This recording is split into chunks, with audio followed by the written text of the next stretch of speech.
नमस्कार, आप देख रहे हैं न्यूज 24। मैं हूं वंदना झा। यूपी का एक पिछड़ा जिला जो विकास के पथ पर तेजी से बढ़ रहा है, आखिर कैसे 4 साल में बदल गया लखीमपुर खीरी, ये जानने के लिए शुरू करते हैं यूपी यात्रा।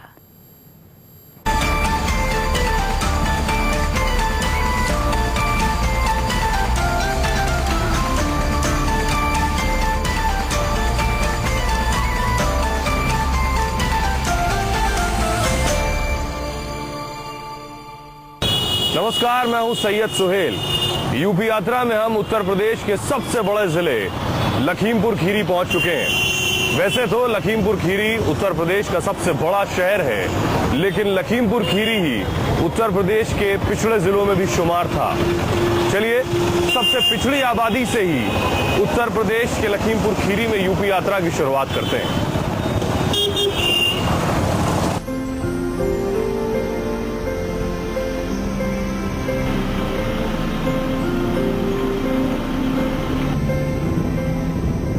हरा भरा जंगल, खूबसूरत मौसम, ताजी हवा के झोंके,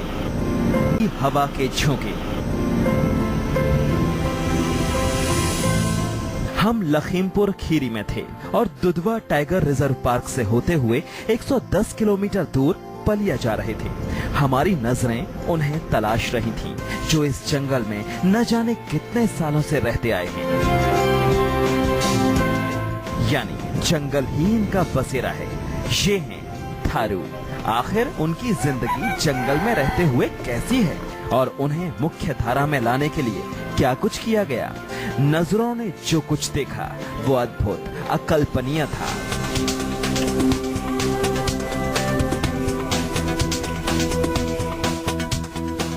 जो कभी लकड़ी बेचकर, मेहनत मजदूरी करके, जंगली फल खाकर जीवन गुजारते थे, वो आज खुद के लिए काम कर रहे थे। जंगल में हमें थारू का हैंडलूम देखने को मिला।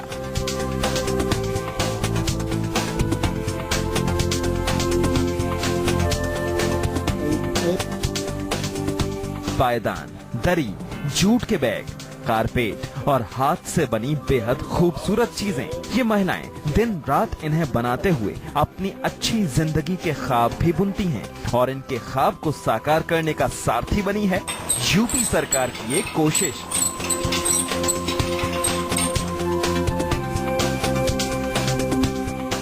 उत्तर प्रदेश राज्य ग्रामीण आजीविका मिशन।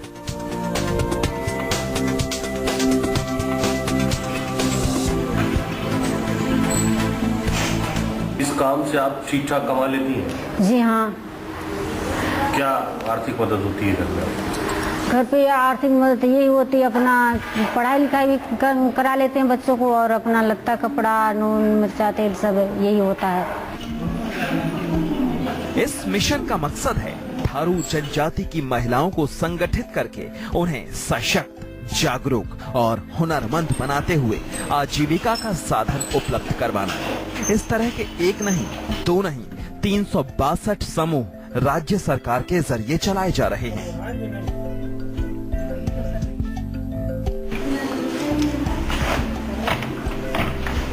इनमें 10 से 12 गरीब महिलाओं को मिलाकर एक ग्रुप बनाया जाता है और 3 महीने बाद 15,000 का रिवॉल्विंग फंड दिया जाता है और फिर 6 महीने बाद 1,10,000 रुपए हर ग्रुप को दिए जाते हैं, जिससे वो काम शुरू कर सकें।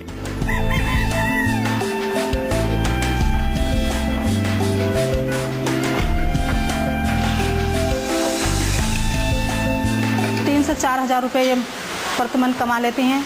उसमें बच्चों का पढ़ाई लिखाई फीस और अपना घर का पूरा खर्चा, नमक तेल मिर्च से लेके पूरा खर्चा निकाल लेती हैं सर।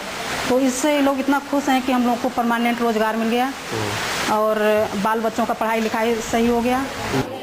इनके बनाए सामान को सही दाम और पहचान मिल सके, इसके लिए सरकार इन्हें दूसरे राज्यों में होने वाले महोत्सव में भी भेजती है।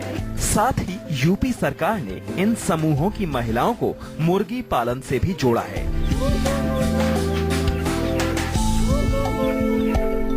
सरकार सरकार के सहयोग से समूह बना हमारा। सरकार हमारी मदद करती है और पढ़ाई जैसे पहले घर में वैसे ही बैठे रहते थे, अब समूह में जुड़कर कुछ काम आगे किए, बढ़ाए। शहरों से दूर जंगलों में रहने वाली थारू जनजाति की महिलाएं अब आत्मनिर्भर हैं, घर चलाने में आर्थिक मदद भी करती हैं। थारू जनजाति के लोगों की जिंदगी में थोड़ा बदलाव जरूर आया है, लेकिन किसान आज भी कुदरत की मार झेल रहा है। किसी साल बारिश इतनी ज्यादा कि किसान बर्बाद, और कई सालों तक फिर बारिश ना होना तो सूखा। ऐसे में किसान को जरूरत है, पहले तो वो गेहूं और धान की परंपरागत खेती से आगे बढ़े, दूसरा तकनीक के साथ आगे बढ़ने पर विचार करे, न सिर्फ विचार करे बल्कि आगे भी बढ़े।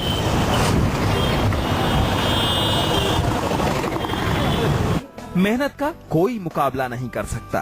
इसकी मिसाल हमें लखीमपुर खीरी से 60 किलोमीटर दूर स्टेशन पुरवा गांव में देखने को मिली। एमकॉम करने के बाद भी यदुनंदन ने खेती को अपनी जिंदगी का हिस्सा बनाया।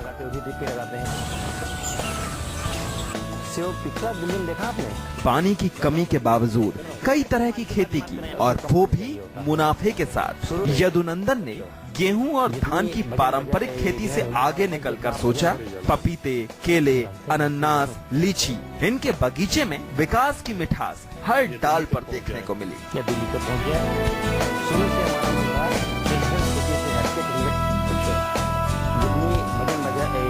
शुरुआत में जो औद्यानिक फसलों की तरफ संघर्ष किया, उसका नतीजा है आज हम लोग यहाँ तक पहुँचे हैं।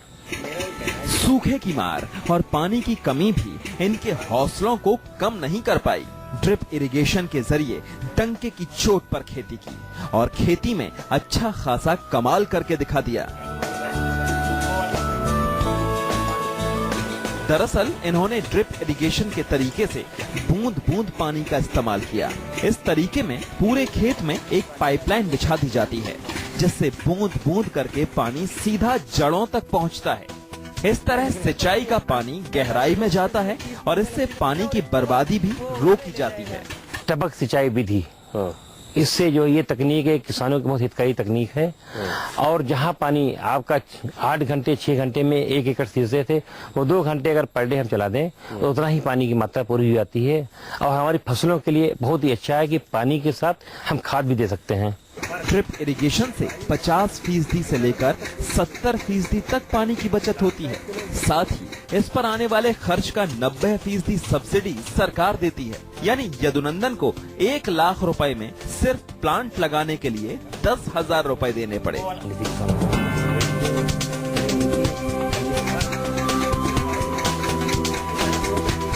इसकी जो लागत है 40,000 रुपए एकड़ एक अनुमानित लागत है, इससे प्लस माइनस भी हो सकता है।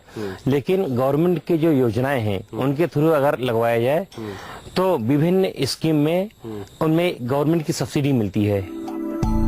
कम बारिश वाले इलाकों में ड्रिप इरिगेशन एक वरदान है। इसके लिए यूपी सरकार की मदद एक सौगात।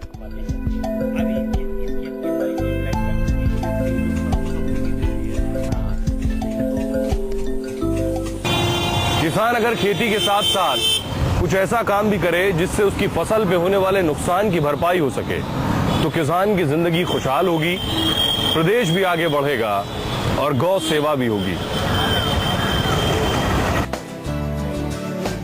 किसान खेती के साथ साथ अगर कुछ कर सकता है तो वो है पशुपालन।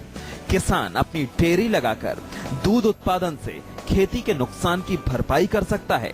लेकिन सवाल ये है कि किसान के पास इतना पैसा कहां से आएगा कि वो ज्यादा गाय खरीद सके और अपनी डेयरी खोल सके।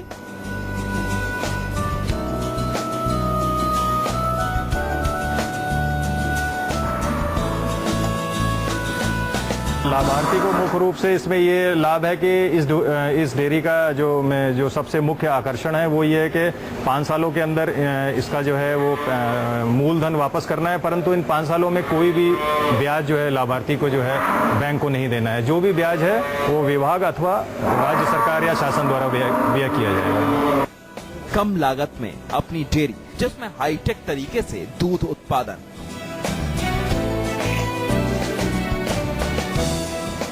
और फिर उसे पैक करके बाजार में सप्लाई किया जाता है और इस सब के लिए लोन सरकार दिलवाती है।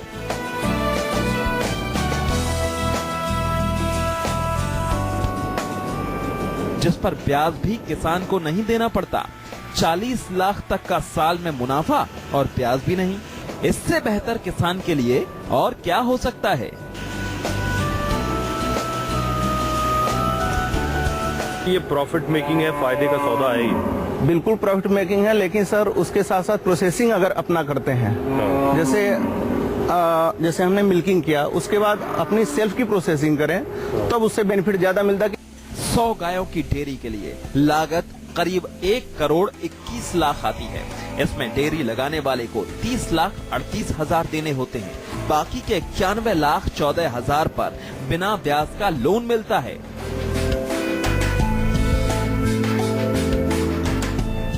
डेयरी लगाने के बाद दूध की प्रोसेसिंग करके दूध के अलग अलग उत्पाद तैयार किए जाते हैं, जिसमें खोया, पनीर और दही होते हैं। इन्हें बाजार में बेचकर मुनाफा कमाया जाता है। यूपी सरकार की कामधेनु योजना से सिर्फ लखीमपुर खीरी में ही 35 डेयरी चल रही हैं, जिससे 10,000 लीटर से ज्यादा दुग्ध उत्पादन हो रहा है। साथ ही 17 डेयरी और लगाने की स्वीकृति मिल चुकी है। यानी लखीमपुर खीरी में 52 कामधेनु डेयरी हो चुकी हैं। कोई अगर ये यूनिट लगाना चाहे जी और गवर्नमेंट के जरिए लगाना चाहे तो उसे आप क्या राय देंगे? उससे तो हम यही राय देंगे कि सर वो पहले छोटे से अपना फोकस करे। हम ये नहीं करें कि 100 काऊ या 100 बफलो रख ले, 10 काऊ 20 काऊ रख के ही देखे। उसके बाद उसको जो है प्रोडक्शन उसकी जो है, लेकिन देख रेख थोड़ा ढंग से करे। अगर गवर्नमेंट इतनी अच्छी सुविधा दे रही तो आई थिंक उठाना चाहिए पब्लिक को इसका बेनिफिट। यूपी सरकार की इस योजना से एक तरफ दुग्ध उत्पादन बढ़ा है तो वहीं युवाओं को रोजगार मिला है और किसानों के सामने भी खेती के साथ एक और विकल्प खुला है, जिसमें मुनाफा ही मुनाफा है।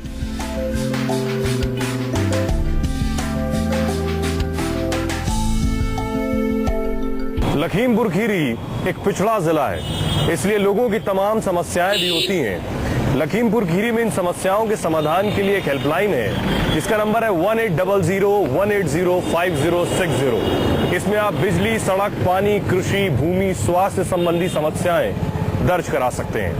आइए चलते हैं जिला अस्पताल और देखते हैं इस हेल्पलाइन की हकीकत।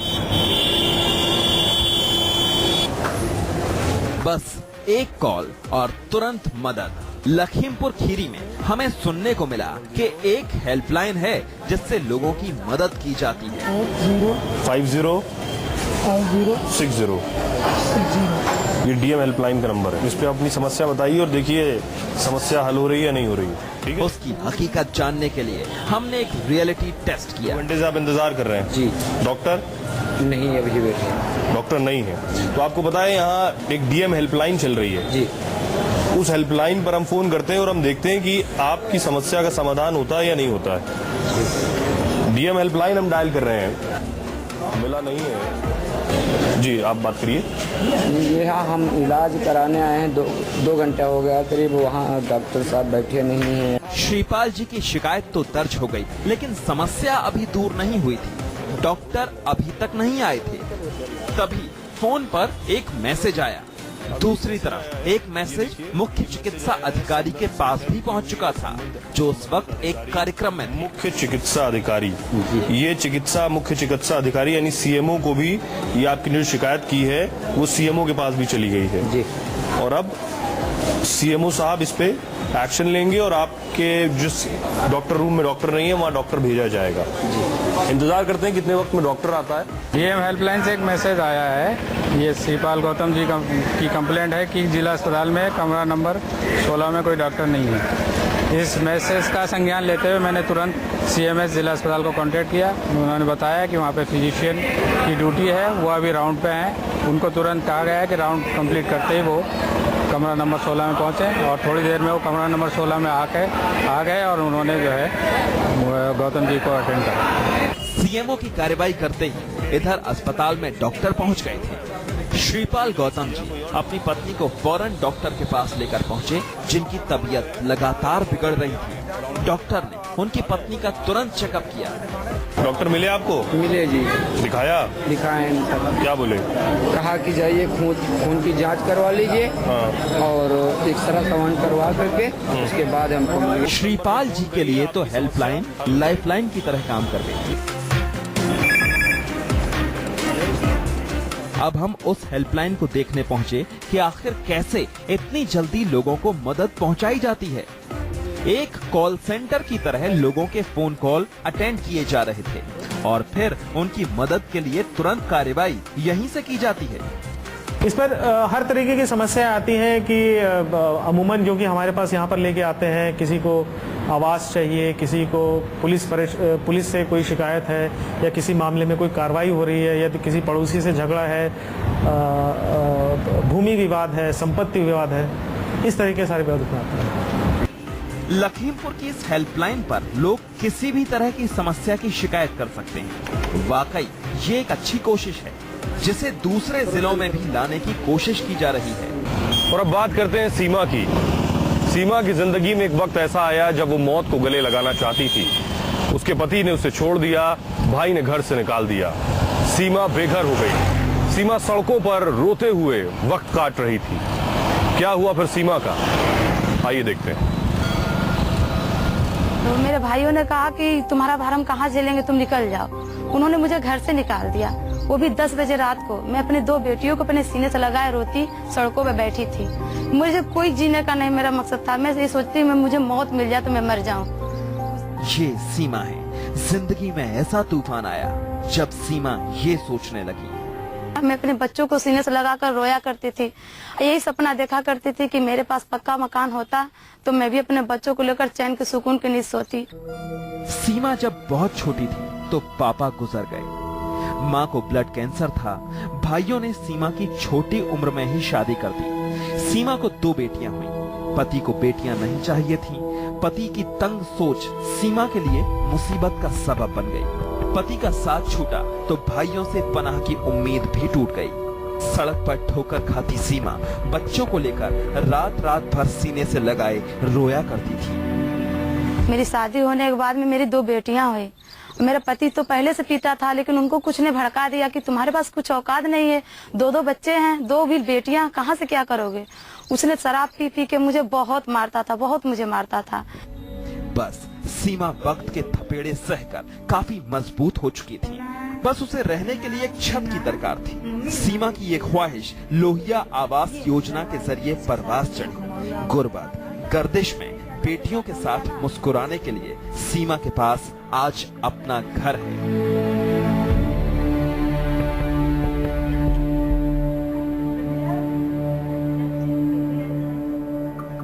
एक भाई होने का फर्ज अदा किया माननीय मुख्यमंत्री जी ने, जिन्होंने मुझे 3,05,000 का लोहिया आवास दिया। ये जो घर मिला जी, ये घर जो मुझे मिला है, ये घर मुझे 3,05,000 का मिला है। मैं इस घर को मन तन से बनवा रही हूँ और खुशी से बनवा रही हूँ। मैं इसमें अब बारिश होता है तो मैं इसमें चैन की नींद सोती हूँ और आगे भी अच्छी तरह से मेरी जिंदगी कटेगी। मैं अपने 2 बेटियों को लेकर आराम से इसमें रह सकूंगी। सीमा की तरह ही गांव के 42 बेघर लोगों को घर मिला है। आज ये लोग पक्के मकान में सुकून से रहते हैं। कभी कच्चे मकानों झोपड़ी में जिंदगी बेबसी से गुजरती थी। पूरे गांव में मिले हैं 42 लोगों को मिले हैं और सबके जो है और सब जरूरतमंद और वाकई पात्रता की श्रेणी में थे, सबको मिले। पूरे लखीमपुर खीरी में 6000 से ज्यादा परिवारों को लोहिया आवास के जरिए घर दिया है, जिससे गरीबों की जिंदगी में बड़ा बदलाव आया है। दुनिया तेजी से आगे बढ़ रही है, लेकिन आज भी इंसान को खींच रहा है। कैसे ऐसे लोगों की जिंदगी में बदलाव आएगा, देखते हैं।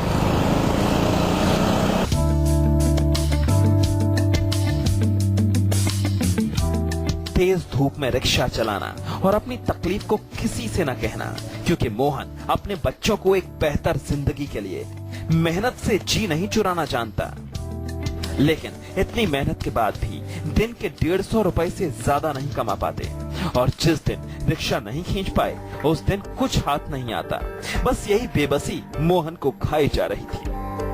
ये सोचते थे कि ऊपर वाले कब हमारा ऐसा करोगे हिसाब कि ये रिक्शा हमारा छूट जाएगा, हम कोई दूसरा धंधा करेंगे जो जिससे हमारे शरीर को आराम होगी, हमारे बच्चों को आराम होगी। मोहन के पास हिम्मत है, हौसला है और अब ई रिक्शा भी है जिसे झट से स्टार्ट करते हैं और सवारी को मंजिल पर पहुंचाते हैं। और कमाई भी पहले से काफी बढ़ गई है। इस ई रिक्शे के लिए मोहन को 1 पैसा खर्च नहीं करना पड़ा। हमको सरकार ने रिक्शा मुफ्त में दिया, उससे हमको बदलाव आया, हमको शरीर को आराम मिला। कुछ फर्क जिंदगी में, कुछ 19-20% भी फर्क आया? जी बिल्कुल फर्क आया सर। कमाई में आपके क्या फर्क आया? कमाई में साहब इसमें जो 150 कमा लेते सर तो इसमें 300 कमा लेते हैं, ऐसा फर्क हो गया सर, ऐसी बात नहीं है। मोहन जैसे 46 रिक्शा खींचने वालों को लखीमपुर खीरी में ई रिक्शा दिया गया है, जिससे सबकी जिंदगी में एक बड़ा बदलाव आया है। ई रिक्शा मिलने से जिंदगी में कोई फर्क पड़ा या आपको लगता है पहले ये रिक्शा चला रहे थे अब वो चला रहे हैं, कोई खास फर्क नहीं है? बहुत जिंदगी सुधर गई भैया जी, तब जब से ये ऑटो मिला है हम लोगों के लिए। क्या सुधर गई? अरे सुधर गई, बहुत सुधर गई। खींचना नहीं पड़ता, खींचना नहीं पड़ते है और भूखे आदमी थे सर, और बाल बच्चन की जिंदगी सुधर गई, पढ़ाई लिखाई सब कुछ। रिक्शे के पहियों की तरह मोहन जैसे लोगों की जिंदगी की किस्मत का पहिया भी घूमा। सिर्फ सरकार की एक कोशिश से कुछ लोगों की जिंदगी में खुशहाली आ गई, जिसकी वजह से सुकून और सम्मान दोनों मिले। फिलहाल लखीमपुर खीरी से यूपी यात्रा में इतना ही। अगले हफ्ते फिर मुलाकात होगी किसी नए शहर से। तब तक के लिए नमस्कार।